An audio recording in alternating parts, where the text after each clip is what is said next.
untuk lebih objektif untuk segera memeriksa Firly dan menjatuhkan sanksi pencopotan, pemberhentian secara tidak hormat karena telah melakukan pelanggaran etika dan pelanggaran pidana.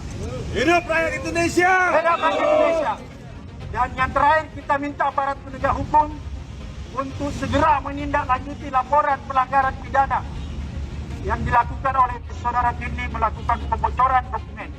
Dan kita juga menghimbau aparat penegak hukum untuk tidak main-main, untuk segera menetapkan saudara Firly dari hasil penyelidikannya nanti sebagai tersangka yang melakukan tindak pidana. Terima kasih. Semoga perjuangan kita semua ini diberkati oleh Allah Subhanahu wa Ta'ala.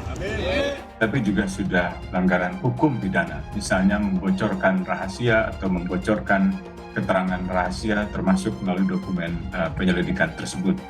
Dan harapan kami juga adalah bahwa proses ini bukan hanya ditangani oleh Dewan Pengawas KPK, tetapi karena ada masalah pidana juga ditangani oleh pihak kepolisian. Dalam hal ini saya kira kepolisian perlu menerima laporan-laporan itu dan membuatnya ke dalam laporan polisi menjadi LP sehingga bisa diproses di dalam penyelidikan dan penyidikan lebih lanjut. Nah, untuk kasus ini saya kira kaitannya dengan soal pantas dan tidak pantas, kategori pelanggaran etik saya kira masuk unsurnya di situ. Pada satu sisi adalah unsur pidananya bisa masuk juga kaitannya dengan adanya hubungan langsung dan tidak langsung dengan tersangka atau pihak-pihak lain yang proses perkaranya sedang berlangsung. Bisa kena pasal 36, junto pasal 65, atau kaitannya dengan pasal 112 KUHP, kaitannya dengan pembocoran dokumen.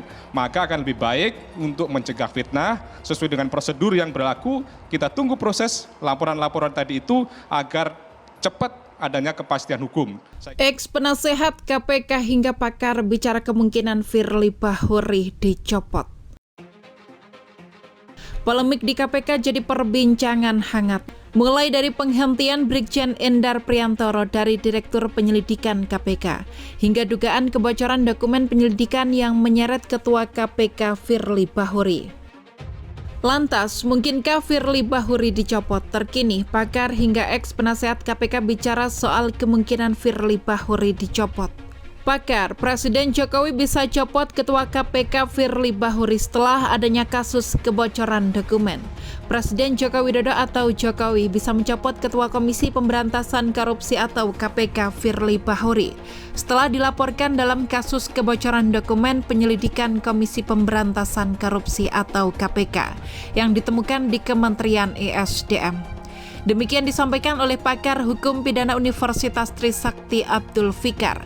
Menurutnya, satu-satunya yang bisa mencopot adalah Presiden Jokowi selaku yang mengangkat Firly Bahuri dari Ketua KPK. Ia bisa, bahkan seharusnya sudah bisa dicopot. Yang mencopot adalah yang mengangkatnya, yaitu Presiden, ujar Fikar saat dikonfirmasi Kamis 13 April. Fikar menyebut Presiden Jokowi bisa mencopot Firly Bahuri atas dasar laporan masyarakat. Sebaliknya, pensiunan Jenderal Bintang 3 Polri itu juga bisa didepak seusai tindak pidananya diusut. Presiden bisa mencopot baik sekarang dengan dasar laporan masyarakat atau setelah diproses pidana. Yang kedua, ini sudah secara otomatis bisa diproses pidana, ungkapnya. Karena itu, Fikar menambahkan bahwa seluruh kasusnya harus dilaporkan kepada Presiden Jokowi agar bisa ditindaklanjuti. Dia pun menilai kasus ini tidak sama dengan kasus cicak versus buaya. Tidak sama kasus ini dengan cicak buaya karena jelas F atau Firly sebagai Ketua KPK sudah banyak melakukan kesalahan yang bisa dikualifisir sebagai tindak pidana, pungkasnya.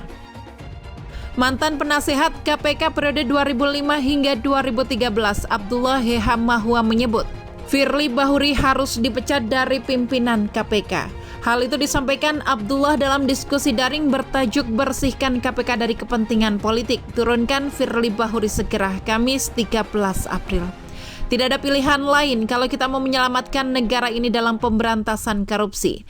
Minimal Firly harus dipecat dari pimpinan KPK, kata Abdullah. Abdullah mengatakan perkara yang menjadi polemik saat ini harus diproses secara pidana. Apakah oleh Mabes Polri, Polda, atau KPK sendiri sehingga kemudian bisa diproses penegakan hukum. Jika tidak, maka yang harus bertanggung jawab adalah Jokowi karena dia yang bertanggung jawab dalam merusak kewenangan KPK, kata Abdullah.